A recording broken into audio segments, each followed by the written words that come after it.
कर्पूर गौरम करुणावतारम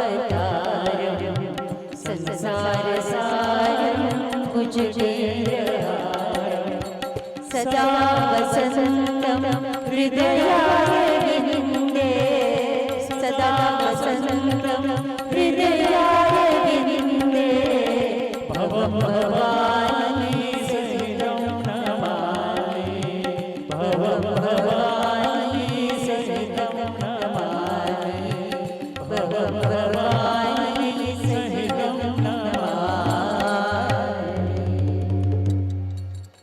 ॐ जय गंगे माता मैया जय गंगे माता जो नर तुमको ध्याता जो नर मैया जी को ध्याता मन वांछित फल पाता। ओम जय गंगे माता।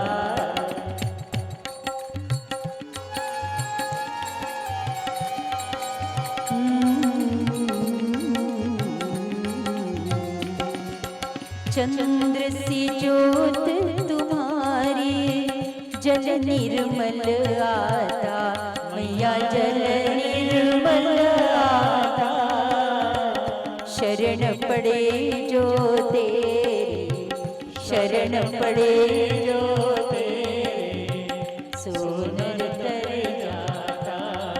ओम जय गंगे माता।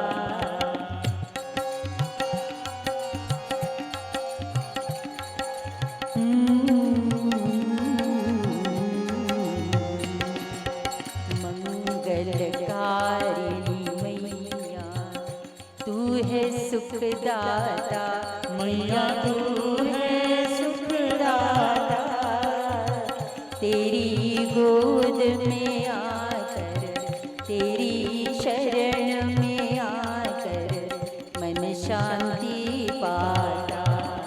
ओम जय गंगे माता। आरती मात तुम्हारी जो जननित गाता मैया प्रेम सहित गाता दास वही है सहज में भक्त वही है सहज में मुक्ति को पाता।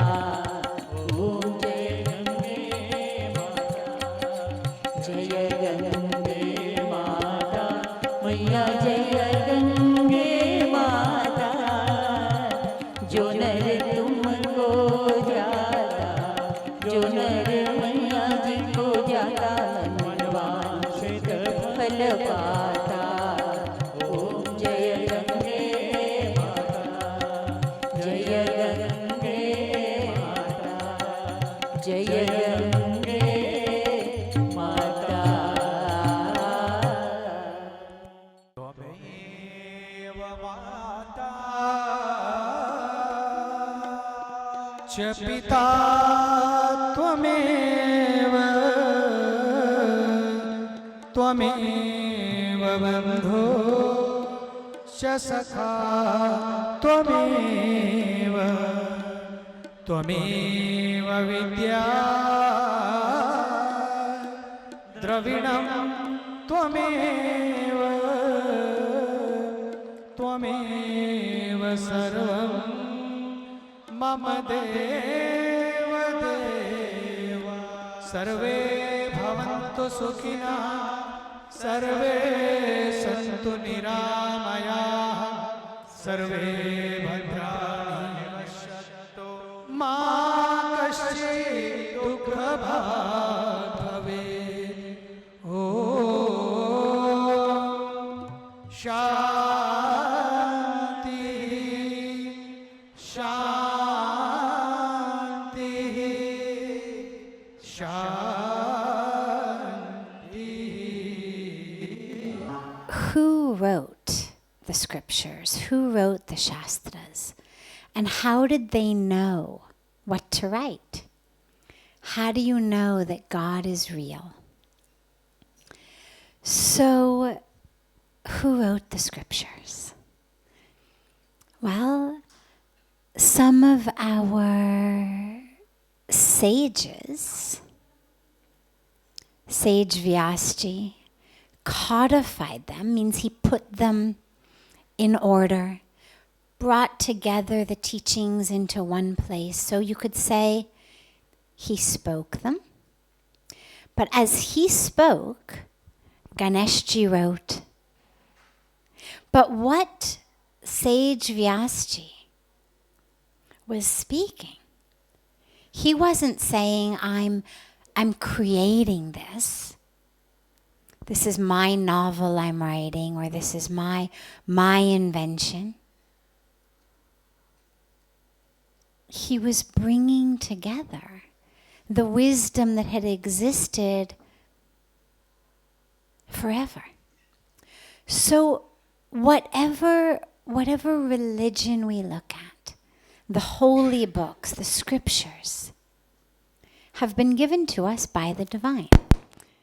Each of them may have a different person, some sage, some rishi, who actually was able to put it down in written form, or get it put down in written form.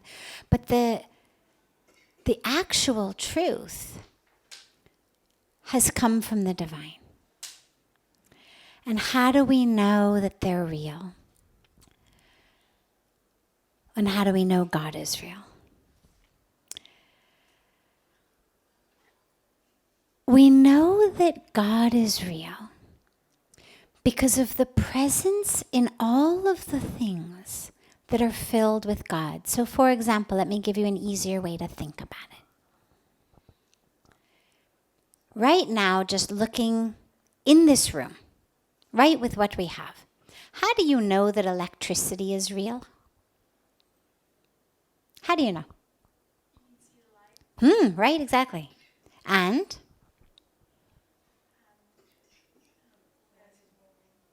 Microphone? Yeah, so the microphone is working. Lights are on and fan is on. So, can anybody here see electricity though? No, you can't see electricity. But we know it exists because of how it comes through. Now, it comes through the microphone in what form? Sound. Comes through the light as light. Comes through the fan as air. It's going to come through your blender in one way. It's going to come through your toaster in another way. It's going to come through your computer in another way. Depending on what the vessel is. If I plug in a lamp, it's going to give me light. It's not going to blend me a shake. If I want a smoothie, I need a blender. I could pray to my toaster oven as much as I want. It's not going to give me a smoothie because it's a different vehicle. But the electricity is what gives us all of it. Whether it's toast in the toaster, whether it's the smoothie in the blender, whether it's the light, the air, the sound, whatever it is. Doesn't matter how beautiful your lamp is, how expensive your blender is, how wonderful the microphone may be. If there's no electricity, none of it's going to work. And so when we think about knowing that God is real, most of us try to do it the same way that we try to see most things in the world. With our senses. Can I see it with my eyes? Can I hear it? Can I taste it? Can I smell it? Can I touch it? So for example, anybody here ever been in love? Have you ever loved anybody? Has anybody ever loved anybody? It doesn't have to be romantic love. Anybody love their mom, dad, children, brothers, sisters, friends, right? Now, if I say to you, I don't believe that love is real. Prove to me that love is real. How are you going to do that? Is there any way we can prove it? You can't prove it. You can't prove it with your five senses. You can't say how much love weighs or what its measurement is, or you can't put it on a slide and look at it under a microscope and say, yeah, it exists, I see it. Or look in a telescope from the top of a mountain and say, yeah, I can see it. But we know it exists because we feel it. And that knowledge is so true that it doesn't matter whether 100 people say love doesn't exist. You know it exists. You feel it. And this is how we know God is real. Those two ways. So the first way, like we described electricity, when you look around, you look at the universe. Whatever we see God in that. Could you make me a mosquito? If I set you up in a science lab and I gave you all the things you wanted in a science lab, could you make me a mosquito? Why? Exactly. We know what a mosquito is made of. I mean, us sitting here may not, but scientists who study them can tell you exactly what a mosquito is made of. Could tell you exactly what a leaf is made of. We can't even make a leaf. Anything that requires life, we cannot create it in a science laboratory. The very best that we've been able to do very, very recently is simply duplicate it. We can take something and duplicate it. But we cannot create life.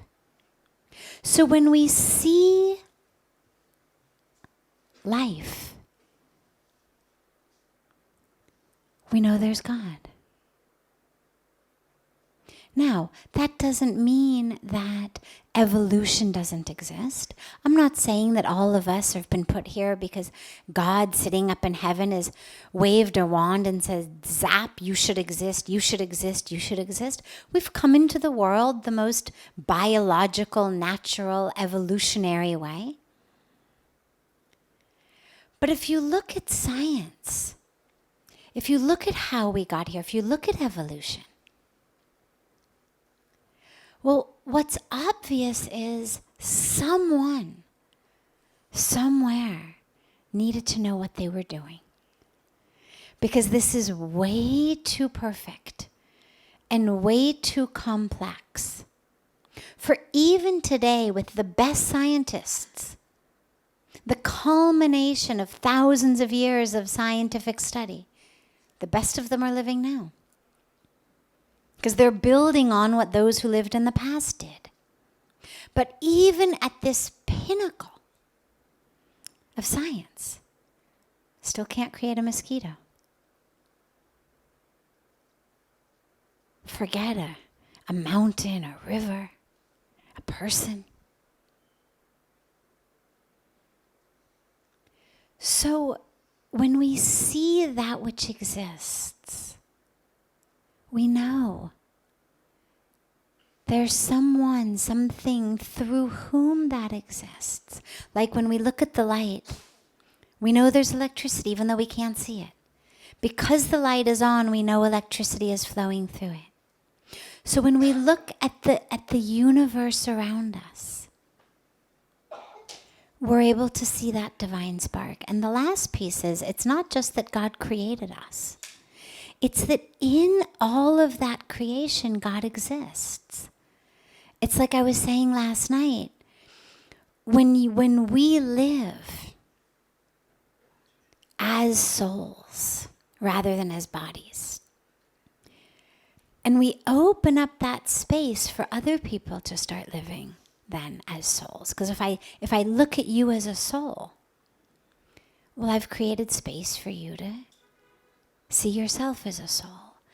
And that divinity is in everyone. This is what the scriptures tell us, what the scriptures remind us. Everything in the universe, pervaded by the divine.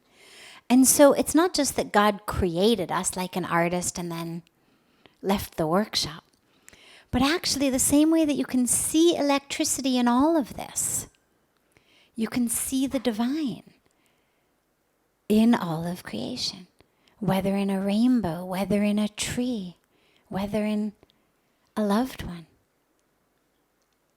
whether in a beautiful bird flying, whatever it is that touches your heart. Because in the same way that electricity turns on every single thing that it goes through in different ways, sound, light, air, smoothie, toast, computer, depending on the vehicle, we're going to get a different expression of electricity.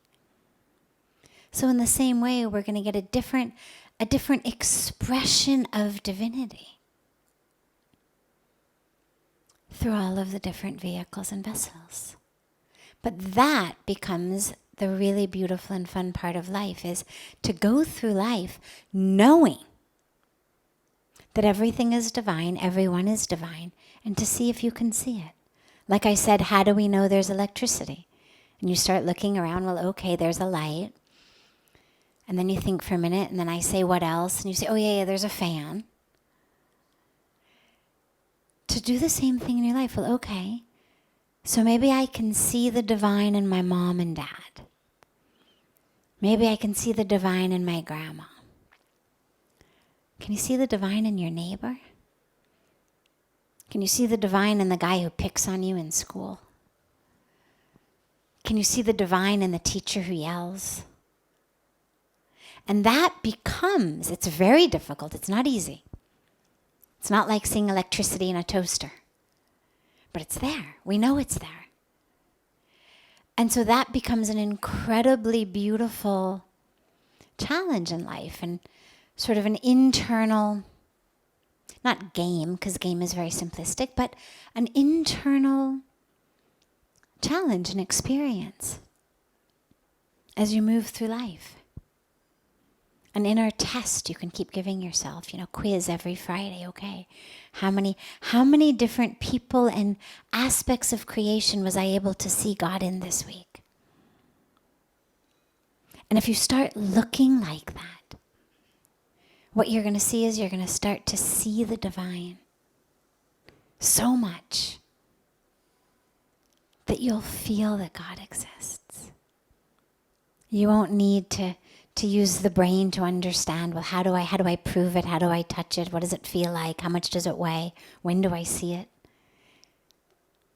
But you'll feel it, and you'll see it.